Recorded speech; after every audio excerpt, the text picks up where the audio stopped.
Oi, gente, tudo bem por aí? Programa Brasil Consciência no ar para falar nessa semana sobre os últimos anúncios importantes feitos pelo INPE, o Instituto Nacional de Pesquisas Espaciais.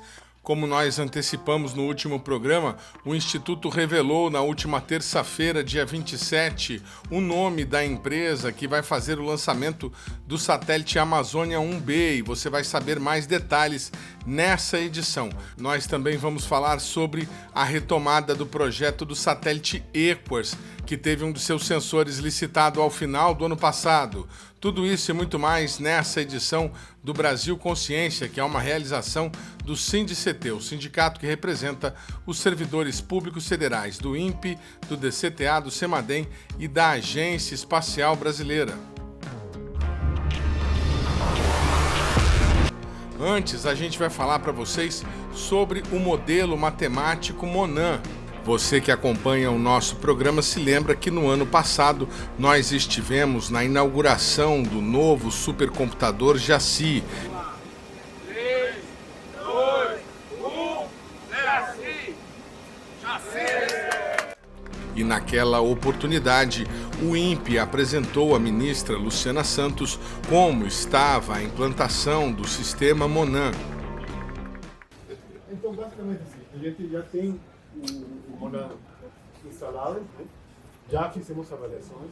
Realmente, assim, o mais importante que esse evento daqui, né, completa essa série de objetivos, né? Que é modelo numérico, infraestrutura de cômputo, dados observacionais. Completa esse círculo para ter qualidade da aprendizagem. E o mais importante, né, que o benefício, né, dividido pelo custo, mais ou menos, normalmente se estipula entre 5 a 7 vezes. Em ocasiões especiais, chega a ser mais de 20 vezes de benefício.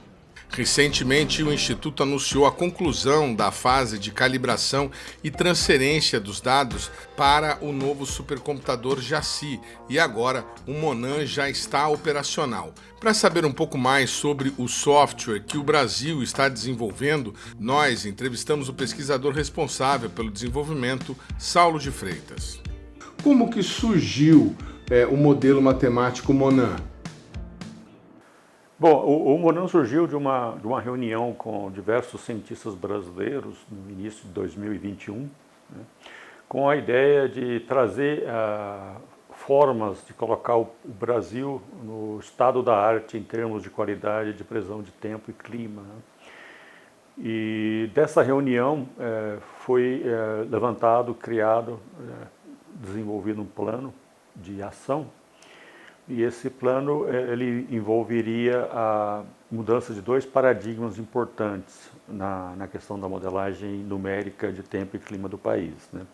O primeiro paradigma é da unificação dos esforços, ou seja, ter um único modelo que atende todas as escalas e problemas importantes para o país. E o outro paradigma relevante é que seria um modelo comunitário, não é um modelo de uma instituição ou de uma universidade, mas é um modelo do país, né? Quiçá, na verdade, mesmo um modelo da América Latina como um todo, onde a comunidade participa ativamente no desenvolvimento, no uso do modelo, aplicações e avaliação dos resultados, né? Ou seja, esses 2 paradigmas, unificação e trabalhar numa única plataforma e o apoio comunitário foram o que esse grupo deduziu como sendo o caminho para trazer o país de volta ao estado da arte, melhorando as informações de tempo e clima para a população brasileira. Esses logos aqui, eles mostram todas as instituições, tanto do Brasil como da América do Sul, aliás, da América Central inclui também, que estão participando ativamente do projeto, tá? Nós temos até, inclusive, empresas privadas, né? Itaipu, a Eletrobras, a Itaipu também faz parte. Temos uma série de diversas universidades, temos o INEMET, temos a meteorologia, os setores de meteorologia das Forças Armadas. Tá? Por que a gente ficou para trás? Bom, ficou para trás porque exatamente porque o Brasil adotava métodos e modelos diferentes para diferentes problemas, né? Então tínhamos modelos regionais para atacar problemas específicos de certas regiões do país ou da América como um todo, né? Tínhamos um modelo global para atacar um conjunto, em geral, as circulações globais. E a falta de investimento, né, que permeou por muito tempo, com a redução do número de pesquisadores e dos quadros do INPE, e ao mesmo tempo a falta de investimento em supercomputação, que aconteceu por um bom período, isso levou então a nossa incapacidade de desenvolver métodos e colocar os sistemas que nós estávamos usando na fronteira do conhecimento, né? E ao mesmo tempo não tínhamos recursos computacionais suficientes para avançar na qualidade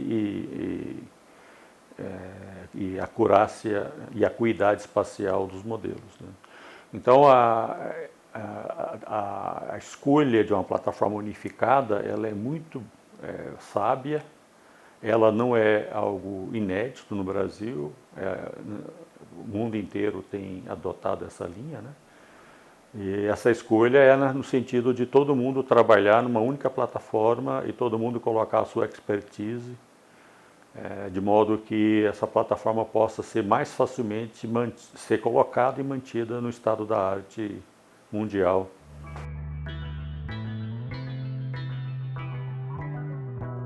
Tem uma parceria que o senhor explicou com uma entidade dos Estados Unidos que nos deu aí, vamos chamar assim, a base para o que nós estamos propondo, né? Bom, para iniciar esse trabalho, nós começamos olhando plataformas que nós chamamos de dinâmica da atmosfera, que fossem de vanguarda, né? E que fossem software livre. Então, na parte da dinâmica da atmosférica e da estrutura de dados, nós partimos de uma solução já criada pelo Centro NCAR dos Estados Unidos. Nós fizemos um acordo de parceria, né, que foi muito bem-vindo pela instituição americana, mas o importante é colocar que esse é um ponto de partida, que em cima desse ponto nós estamos construindo o Monan, que deve ser um modelo mais apropriado para as regiões tropicais da América do Sul, né? Os centros da América do Norte, da Europa, desenvolvem modelos mais especializados para as regiões de latitudes médias, né? E a ideia do Monan é ser um sistema que responda muito melhor do que esses sistemas para as regiões tropicais e subtropicais. Quer dizer, seria um modelo matemático especializado em Brasil e América do Sul. Exatamente, um modelo especializado para as nossa problemática do ponto de vista de fenômenos atmosféricos adversos, né? Nós temos exemplos de aplicação do modelo, aqui é aquele caso clássico, né? Já vai virar um caso clássico, que foi em função do impacto socioeconômico das enchentes no Rio Grande do Sul em 2024. Então nós temos aqui a previsão do Monan rodando com 30, com 15, aqui nós temos o dado satelital, e aqui nós temos o ERA 5, que seria um modelo de referência, né?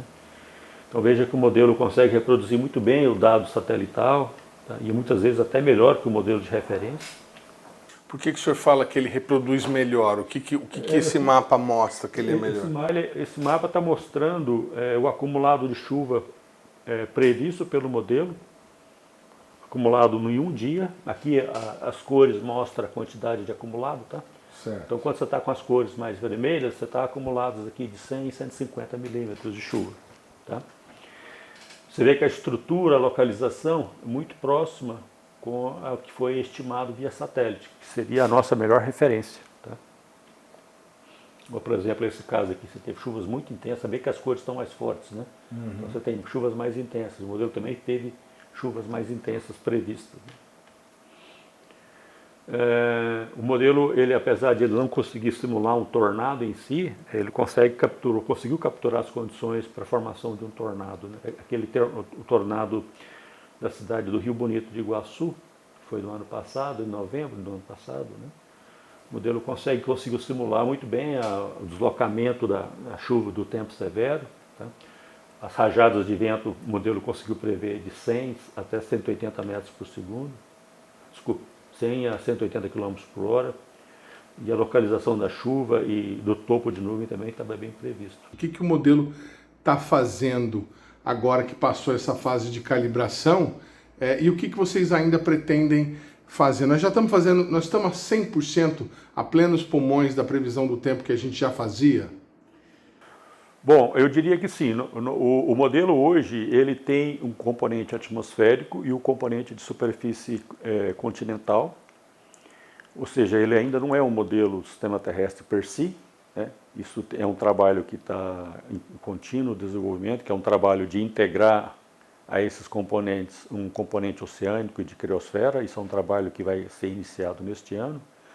Mas do ponto de vista de previsão de médio prazo, usando os métodos mais tradicionais, nós temos uma revolução, porque nós estamos vendo que o MONAN sobressai em muito os métodos atuais empregados no INPE. Ou seja, há uma convicção que nos próximos meses o MONAN será declarado como sendo o modelo oficial do INPE para a previsão de tempo médio. A previsão de tempo médio quer dizer a previsão de tempo em escala global para os próximos 11 dias.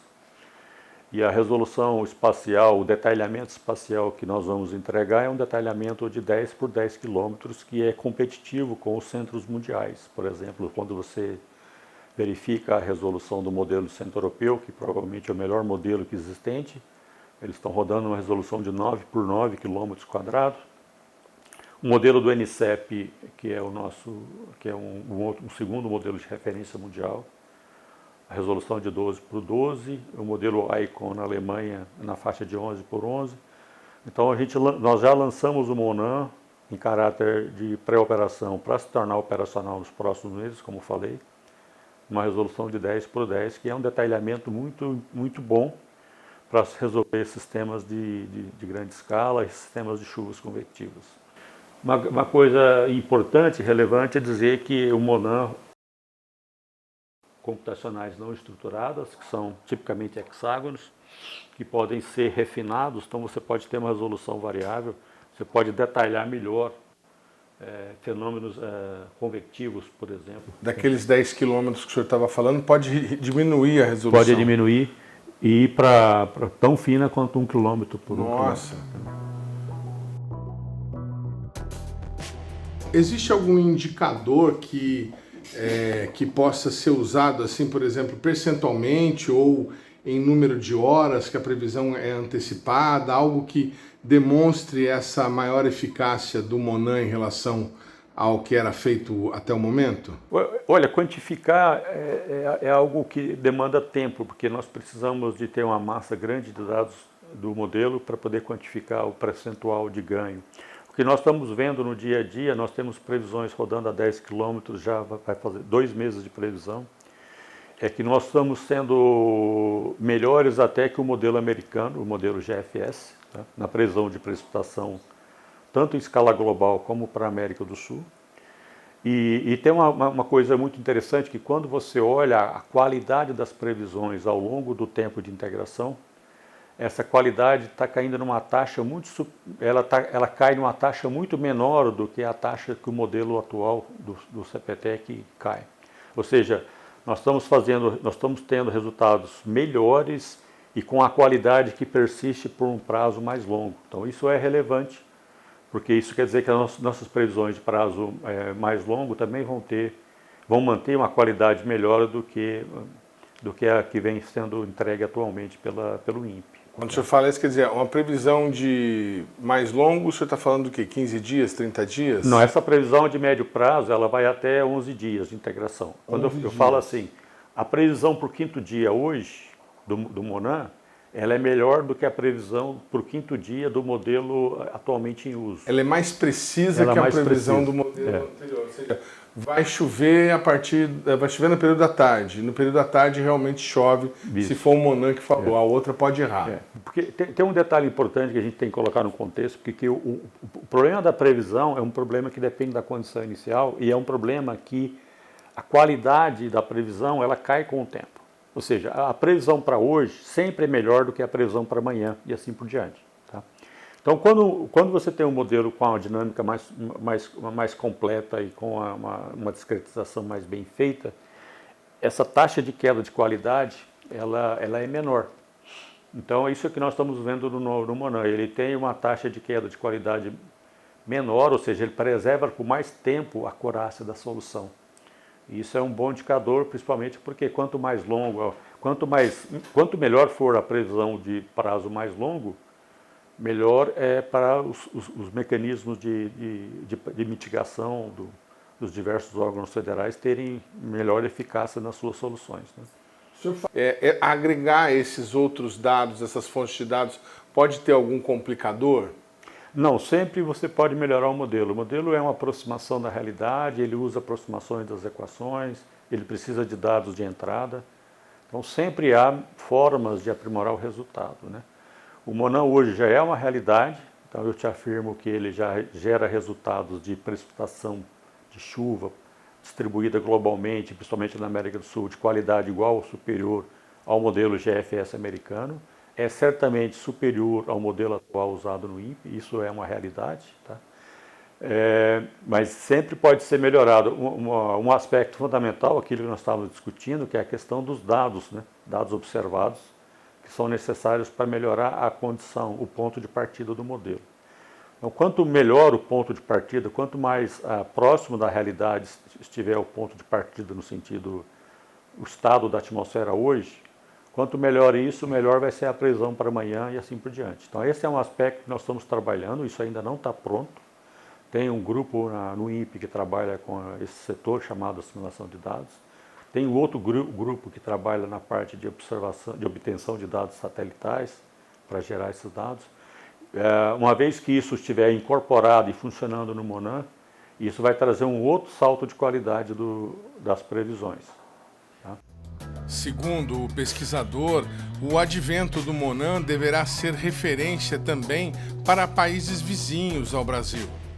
O interesse de outros países, dos países vizinhos, isso é um interesse que já foi demonstrado. Existem já, como dentro do Comitê Científico do Monan, nós temos participação do Chile, do Peru, a participação da Argentina, a participação da Costa Rica, e nós estamos já em conversações com outros centros da América Latina que estão interessados em participar. Não só participar, mas usar os dados para aprimorar as suas previsões locais.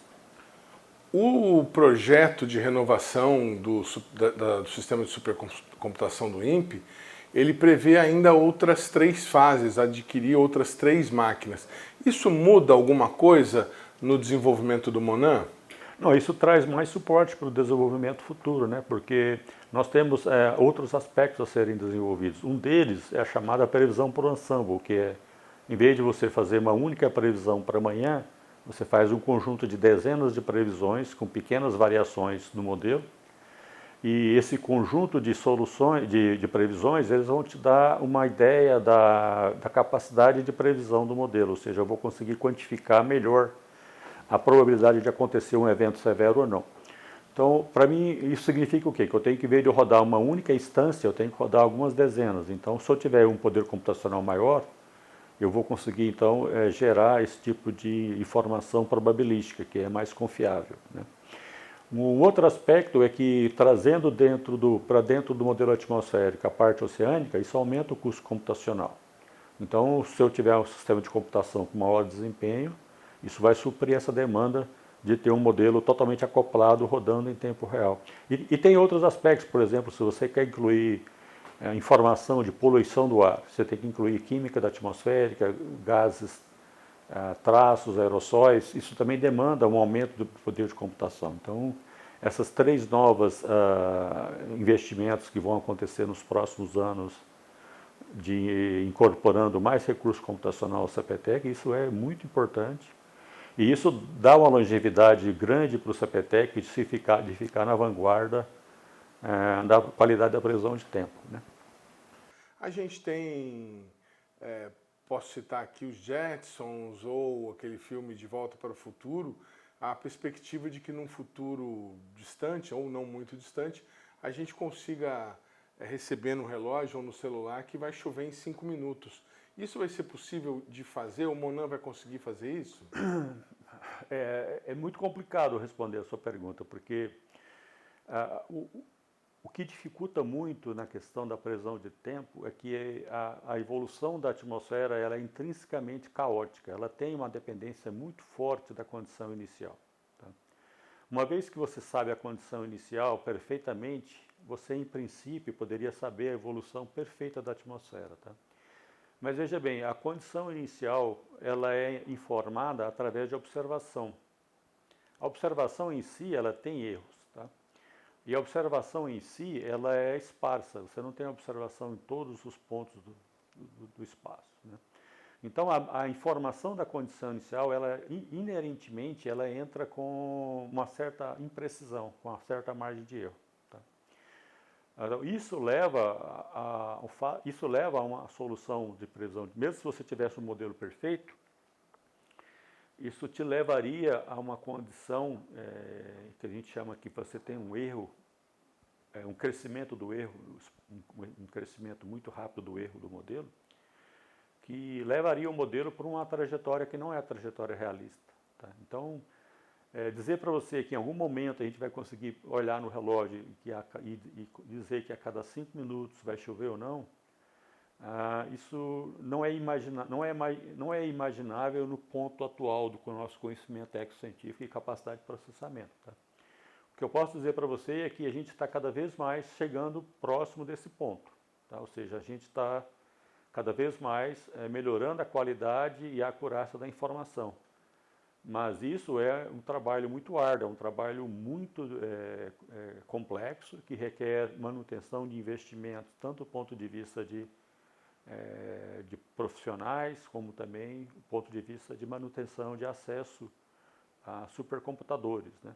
Ou seja, supercomputadores são essenciais para a gente estar continuamente avançando na qualidade da previsão de tempo e clima, porque o custo computacional de rodar esses modelos é um custo muito alto.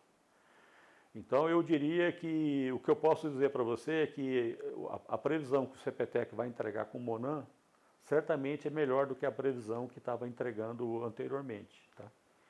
Mas aonde a gente vai chegar, isso eu seria muito irresponsável de dizer algo nesse sentido, mas o que nós estamos fazendo o melhor que a gente pode dentro dos nossos recursos.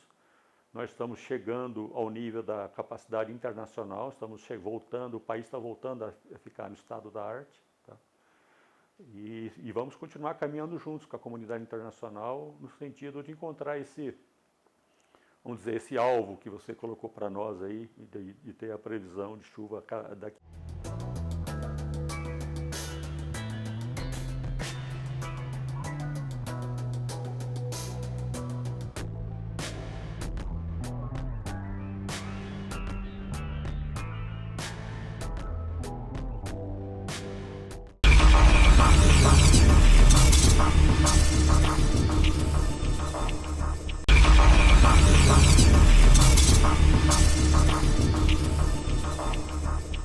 Muito bem, amigo do programa Brasil Consciência. O INPE nos trouxe duas notícias importantes durante a semana passada. Nós trouxemos uma prévia delas aqui no último programa e hoje a gente vai detalhar um pouco melhor para vocês. Nós estamos em contato com o Adenilson Silva, que é o coordenador-geral da Engenharia Espacial do INPE e que vai falar para a gente sobre dois assuntos. O primeiro deles, o que surpreendeu muita gente, o anúncio do lançador do veículo Amazônia 1B. A gente já vinha mostrando para vocês no final do ano passado que esse anúncio estava prestes a acontecer e o INPE confirmou na última semana o veículo Vega C europeu para fazer o lançamento do Amazônia 1B em 2027, a partir aqui do Centro de Lançamento Europeu na Guiana Francesa. Adenilson, boa tarde, obrigado por você ter atendido ao nosso convite. Nós tivemos nessa licitação uma particularidade, eu gostaria que você explicasse para a gente por que foi imposto um sigilo industrial durante o trâmite da licitação. Teve alguma coisa a ver com esse momento geopolítico complicado que o mundo está vivendo nesse momento? Bom, boa tarde, Edmond, boa tarde a todos, né, que estão nos vendo e ouvindo. Na verdade, não é que foi imposto sigilo. Todas as propostas, quando a gente recebe, é normal, principalmente, né, nessa área de lançadores, que você tem que assinar um termo de confidencialidade, né, que é conhecido como NDA, que é Non-Disclosure Agreement, de que aquelas propostas e aquelas condições, elas somente podem ser liberadas da parte vencedora e com o contrato assinado.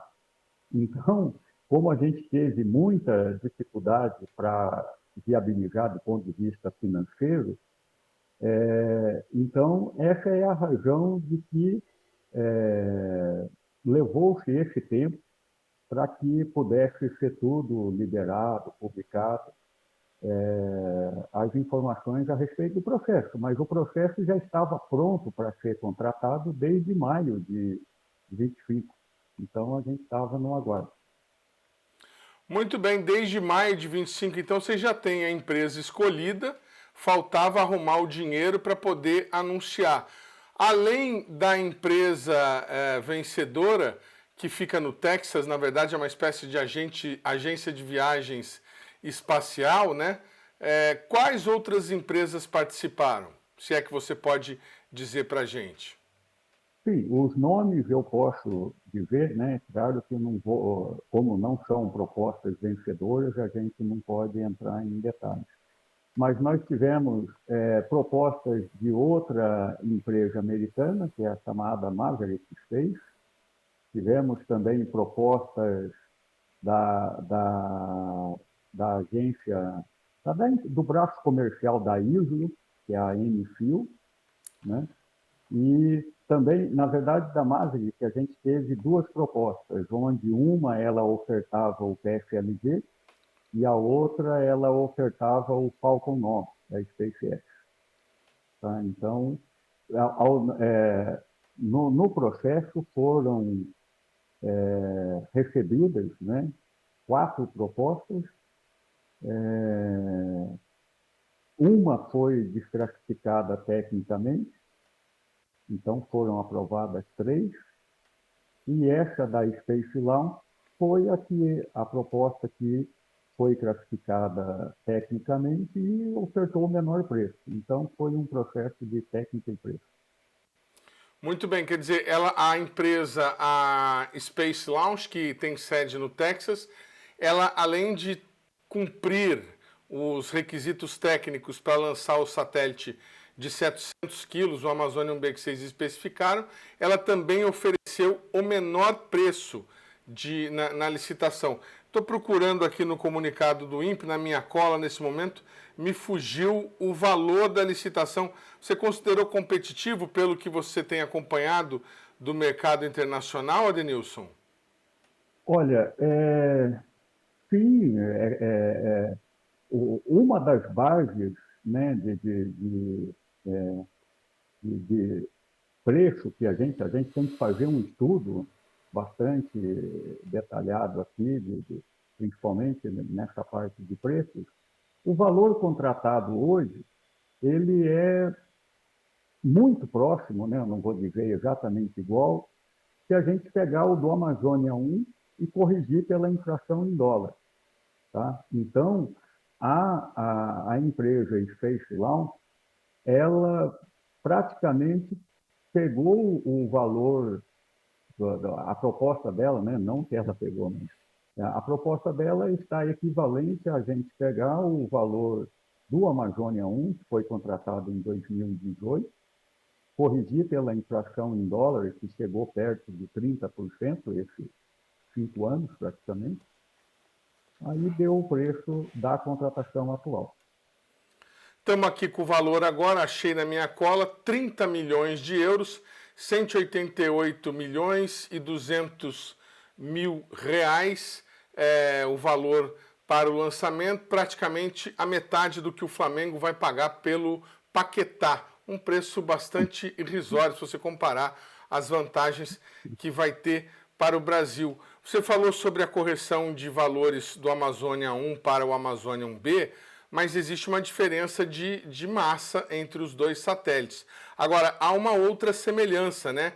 A mesma executiva que assinou o contrato com vocês era executiva da empresa que venceu naquela oportunidade para lançar o Amazônia 1 com o veículo indiano, o PSLV. Isso dá uma certa tranquilidade, ajuda no processo, Adenilson? Olha, com certeza, mas eu acho que é interessante, né, aproveitando que a gente tem essa oportunidade, a contratação, assim como no Amazônia 1, ela envolve muito mais coisas além do lançamento. Tá? Então, envolve utilização da base, seguro, transporte entre o aeroporto e a base, rastreio logo após a separação. Então, a composição de custo é realmente bem mais ampla do que somente o lançador. Agora, voltando aí na tua pergunta, sim, para nós, além de ser, né, o nosso segundo lançamento aí, praticamente em 5 anos, onde a gente tem todo o caminho trilhado, ter pessoas que já trabalhamos antes nos dá, assim, mais tranquilidade, porque nós já sabemos, podemos até, né, dizer, o que é bom e o que é ruim já é conhecido, não teremos surpresa. Outra diferença muito significativa em relação àquele lançamento do Amazônia 1, que é com relação à logística, né? Naquela oportunidade, um deslocamento entre continentes, nós levamos o satélite para ser lançado na Índia. O próximo lançamento, previsto para 2027, se você tiver uma estimativa de mês, mais ou menos, a gente agradece também, Adenilson, aqui pertinho, na Guiana Francesa. Isso também contribui para a redução de custos, imagino eu. Sim, a estimativa é aproximadamente 18 meses, tá, após o lançamento, porque um lançador desse porte, ele não tem a menor condição de ficar pronto em menos tempo. Nós, felizmente, né, nós conseguimos, desde maio até agora, manter o slot de lançamento, que é aquele espaço na fila de lançamentos programados. Né? A nossa maior agonia aqui, enquanto não assinava o contrato, é que nós estávamos recebendo ultimatos que o slot ia ser cedido para outro cliente, porque a gente não assinava. Mas o prazo de 18 meses não tem como encurtar, porque para que ele fosse encurtado, era somente se a empresa tivesse começado a fabricar, que óbvio que ela não iria fabricar. Então, a gente está prevendo hoje que o lançamento deve ocorrer por volta final de junho e julho de 27, que dá os 18 meses da assinatura. Quanto à logística, sem dúvida, é muito mais perto, fuso horário também, né? A gente tinha lá com a Índia um fuso horário de 8 horas e meia, um fuso complicado, né? A Índia está 8 horas e meia antes do Brasil. Mas tem um negócio interessante, eu não sei se você sabia. Para a gente sair aqui de São Paulo, Guarulhos, e ir para a Guiana Francesa, voos comerciais é complicadíssimo, porque não se tem voo direto. Você vai de São Paulo para Belém, e de lá tem somente 2 voos semanais para Guiana, para Cayena, que é a capital da Guiana Francesa. Você, se precisar de voos em algum intervalo que não casem nesses 2 voos semanais, olha a coisa realmente muito sui generis. Você precisa ir para Paris para depois voltar para Cayena. Que coisa interessante. Uma curiosidade, me refresca a memória, por gentileza. O Amazônia 1 pesava quanto mesmo? O Amazônia 1 era 600, a massa dele de lançamento é 638 quilos, tá? Foi a massa que foi lançada. O Amazônia 1B, a gente colocou que a massa deveria ser reservada, porque o Vega C ele é um lançador capaz de colocar mais de 1,5 toneladas em órbita. Tá? Então, com certeza, deve ter outros satélites nesse lançamento. E eu acho que essa talvez seja a explicação do porquê que eles foram competitivos, porque eles devem ter outros satélites que vão ajudar no custo, tá, do lançamento. A gente pediu os 700 quilos para ter uma certa segurança, mas tudo indica que o Amazônia 1B vai ficar muito próximo do Amazônia 1, não deve chegar em 700 quilos, não. Deve ficar em 650, 638. Então, os dois satélites eles são muito próximos em massa. Eu te fiz essa pergunta, você já mais ou menos respondeu, porque eu queria saber se o Amazônia 1B será o principal produto, a principal carga útil, o principal payload desse lançamento, assim como aconteceu com o PSLV indiano anos atrás. Imagino que sim, né? Mas você já nos respondeu que provavelmente tem mais carga nesse voo. Sim, então, aí tem como é que se diz, um fato interessante que decorre do próprio natural, né, do aprendizado que a gente tem. No Amazônia 1, a gente colocou que era mandatório nós termos a carga útil principal, porque ser a carga útil principal, ela implica em duas coisas, basicamente. Uma é você que controla o cronograma, né? As secundárias têm que seguir o cronograma de lançamento, e a carga útil principal é a primeira a ser liberada no lançamento. As secundárias são liberadas depois. Ou seja, mas no Amazônia 1B, visando, como se diz, redução de custo, porque a gente sabia das dificuldades, a gente não colocou esse requisito de que deveria ser a carga útil principal. Primeiro, por quê? Porque nós temos muito mais confiança de que o cronograma acordado, o satélite ia estar pronto, fato que a gente não tinha no Amazônia 1. Mas, felizmente, a proposta da empresa Space Launch já veio colocando que aquela proposta dela era para o Amazônia 1B ser a carga útil principal. Então, vai ser igual ao Amazônia 1, o Amazônia 1B, vai ser a principal, mas, entre aspas, veio como um bônus para a gente. Que bacana. Então, quer dizer, a proposta dessa empresa foi realmente muito competitiva. Perdão. Perdão. Quer dizer, a proposta dessa empresa foi realmente muito competitiva, porque além de oferecer o menor preço dentro dos requisitos, eles ainda incluíram o Amazônia 1B como carga principal, né, deram esse benefício na proposta deles. Muito interessante. Sim. E para a gente, e não era requisito, tá? Não era requisito.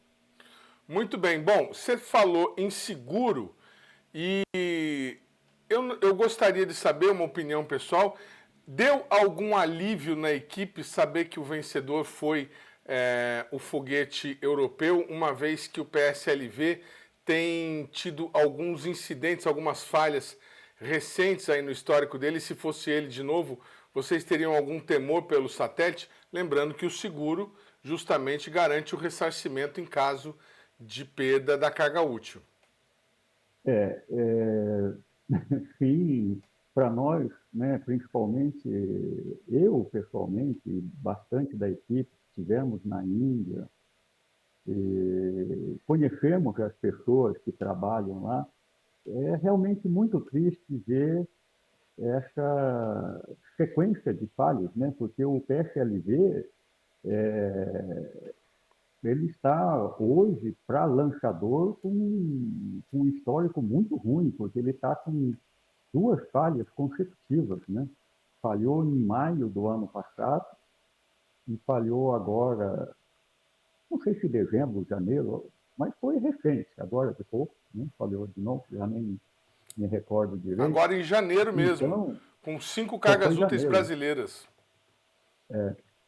Então, eu acho, eu precisaria olhar com mais detalhes no nosso projeto básico lá, para confirmar isso, mas eu tenho uma lembrança, né, porque quem preparou isso é o pessoal técnico. Hoje eu estou mais só na revisão mesmo. Mas a gente tem um requisito que talvez nós teríamos problema com o PSLV, porque a gente bota um requisito do lançador não ter falhas nos 3 lançamentos anteriores ou alguma coisa desse tipo. Tá? Então, com certeza, né, a gente não sabe o futuro. O Vega C vai ter um lançamento 8 de abril agora. Tá? A gente espera que dê tudo certo, mas com as informações que nós temos hoje, realmente eu teria preocupações contratuais e até técnicas com o PSLV, porque não é, digamos assim, muito esperado de ter-se falhas consecutivas em lançadores do porte do PSLV. Bacana. Você falou em confiança em concluir o satélite no prazo, na janela. Vocês estão em qual estágio nesse momento? A última vez que a gente esteve por aí estava montando ainda as estruturas. Já fizeram testes, inclusive, com o modelo de voo, né? Sim, sim. Hoje, eu diria para você, a gente tem, né, assim como o Amazônia 1, o Amazônia 1B ele tem 2 módulos, o módulo de serviço e o módulo de carga útil. O módulo de serviço, que é a PNM, ele tem bastante equipamento reserva do Amazônia 1, então ele está bem mais completo. Ou seja, praticamente todos os testes de sistema da PNM já foram feitos. Tá? A gente está agora recebendo os equipamentos novos, né, que foram contratados, específicos para o Amazônia 1B. Né? No final do ano, por exemplo, a gente recebeu 4 rodas, recebemos o transponder, recebemos a estrutura do módulo de carga útil, vamos receber agora, em poucos dias, o GNSS-R, que é um equipamento novo, né, que está entrando, como se diz, é um sensor novo que vai fazer parte da missão. E nós estamos, né, com a integração também do módulo de carga útil já bastante feita com aquilo que nós tínhamos. Então, o satélite está, assim, em bom, digamos, num cronograma estável. A gente espera fazer os testes ambientais no segundo semestre desse ano, e depois dos testes ambientais tem aqueles testes de sistemas finais, e aí a ida para a base de lançamento. Então, junho, julho, eu acho que do lado do lançador deve ser julho, realmente, a gente deve estar pronto para lançamento. Muito bem, satélite Amazônia 1B, que vai colaborar com diversos serviços de monitoramento remoto que o Brasil faz via satélite e que vai integrar a missão Sabiamar, junto com a Argentina, fazendo monitoramento de recursos hídricos brasileiros, vai medir nossa costa, nossos reservatórios.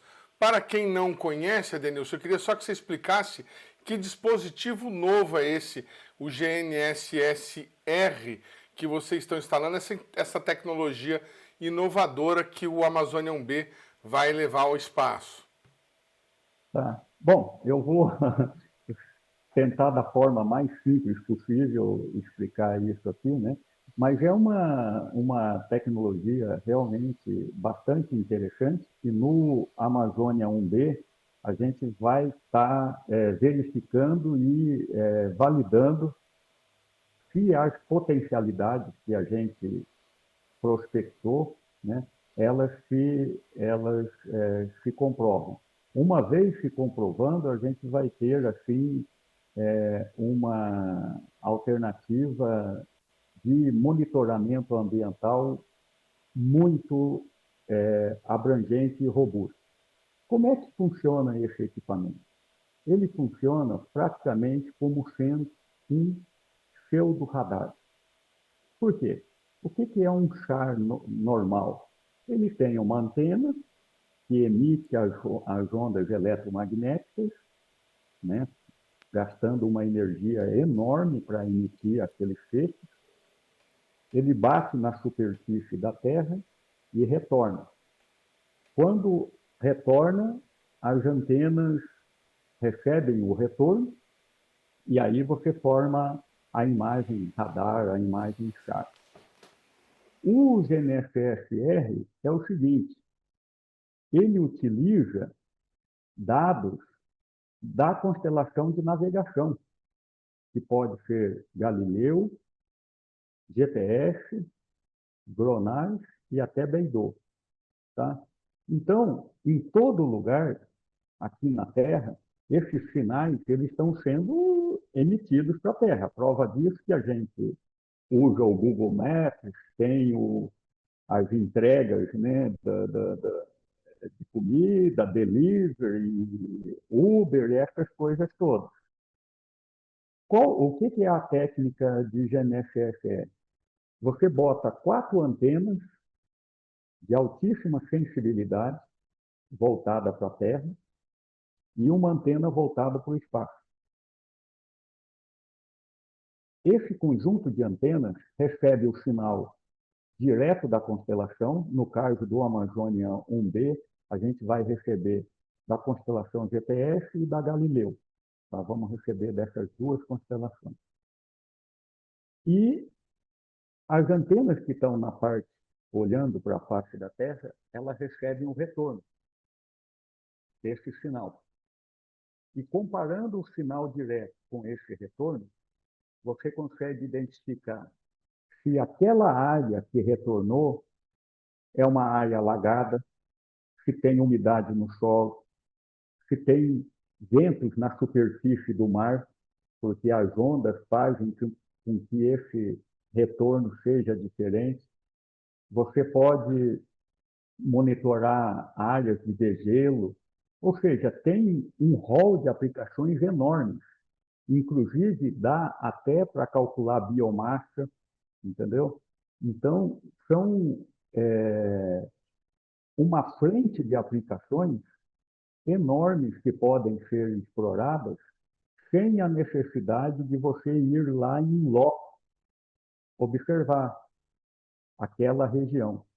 Então, essa tecnologia realmente é bastante interessante porque é um equipamento que consome pouco, em torno de 30 watts, comparado com um radar. Estou comparando em funções, não em dimensões, equipamentos, que é outra coisa. Mas um radar, por exemplo, ele precisa de mais de 3.000 watts para funcionar. Por quê? Porque ele precisa emitir. Então, esse é um equipamento pequeno, pesa em torno de uns 12 quilos, consome 30 watts, e se realmente tudo isso que a gente vê na literatura, nas pesquisas, se comprovando, pode ser uma excelente opção para monitoramento ambiental de diversas coisas e que pode ser colocado em satélites pequenos. Essa é que está a grande, como é que se diz, a grande contribuição no Amazônia 1B. Vai dar a possibilidade para a área de aplicação explorar coisas que a gente não explora hoje e permitir um avanço tecnológico nos satélites futuros, tá, em se comprovando realmente essas aplicações todas.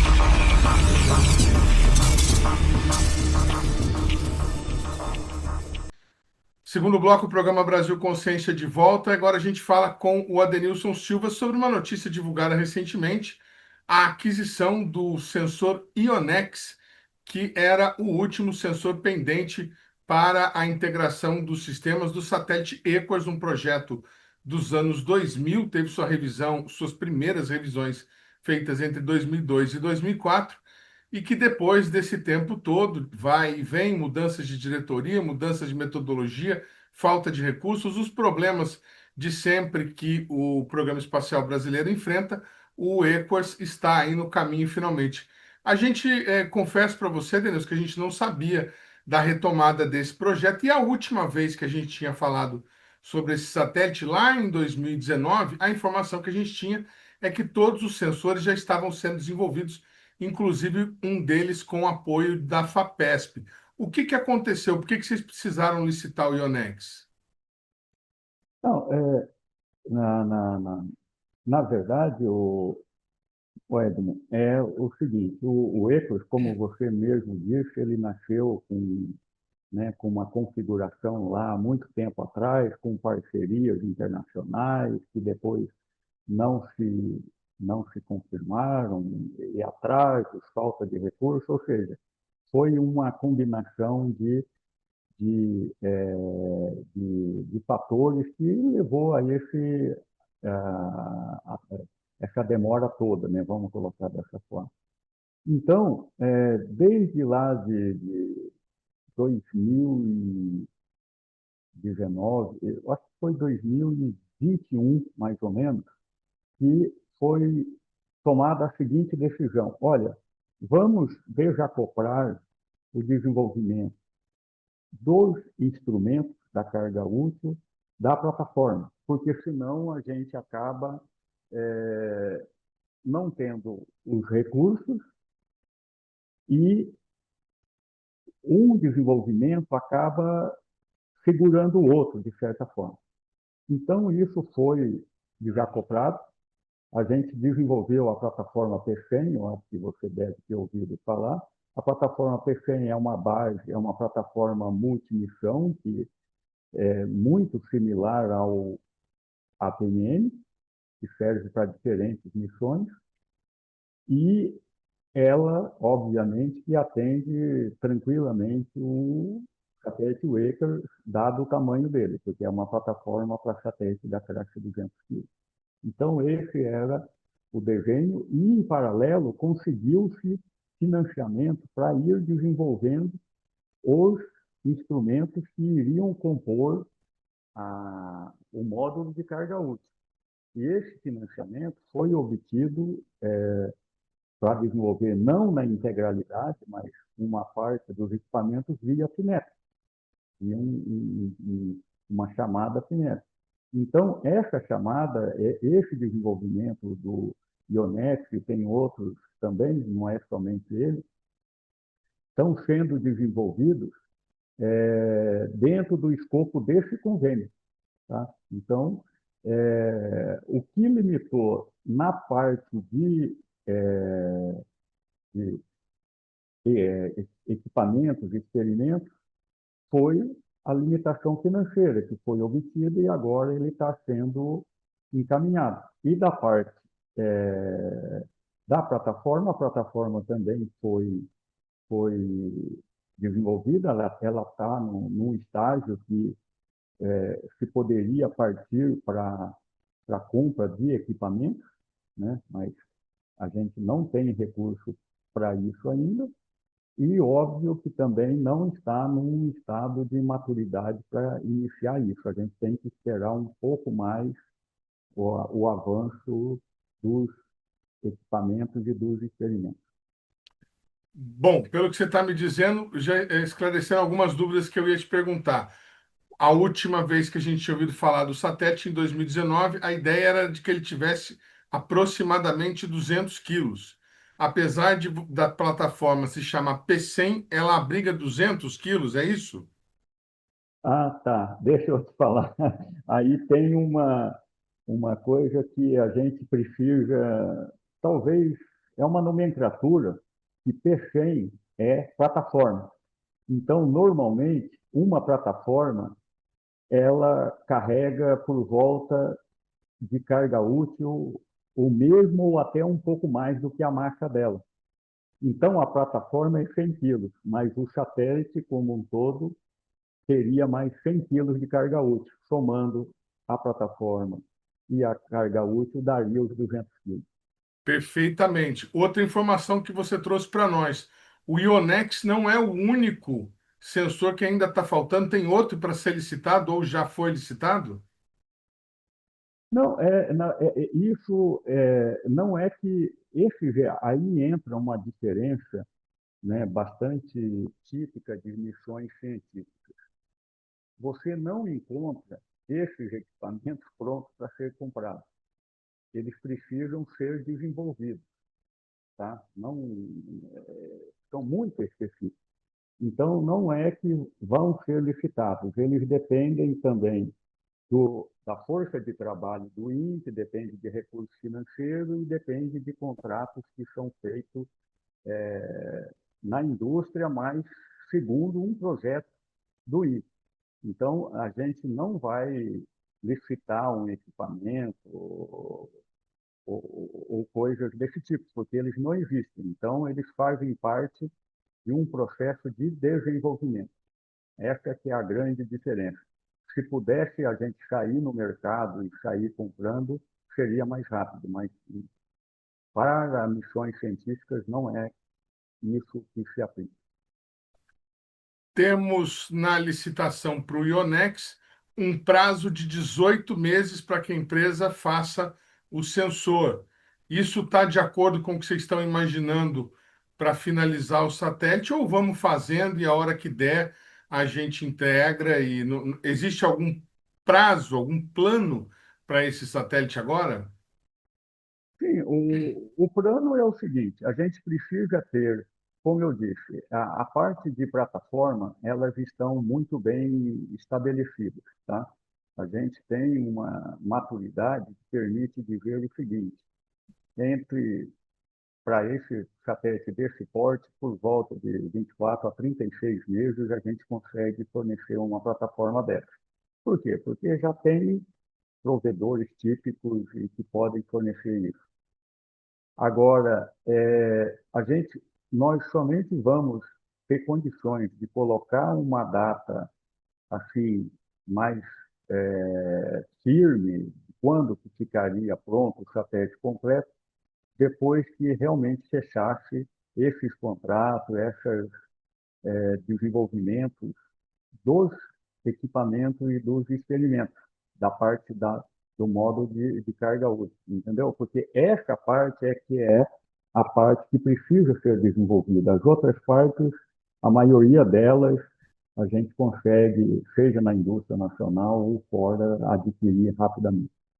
Então, respondendo à tua pergunta, o prazo de 18 meses é um prazo, sim, esperado, mas não é ele que vai drivar a definição de quando que ficaria pronto. A gente precisa assinar o contrato e ir monitorando como é que isso vai sendo desenvolvido. Bom, então vamos lá. Imaginando que em 2 anos a gente termine tudo até integrar mais uns 3 anos.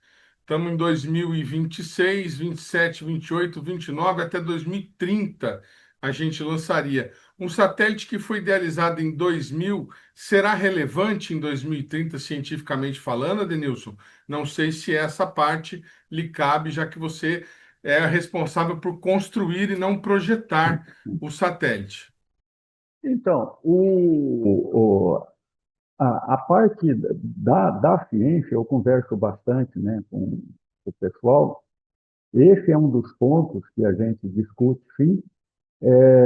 O fato é que o que eles querem medir e observar não foi suprido nesse período todo. Então, independentemente do quanto que se passou, porque a parte da ciência é diferente um pouco, né, ou bastante distinta de um monitoramento ambiental, em que você está passando e vendo.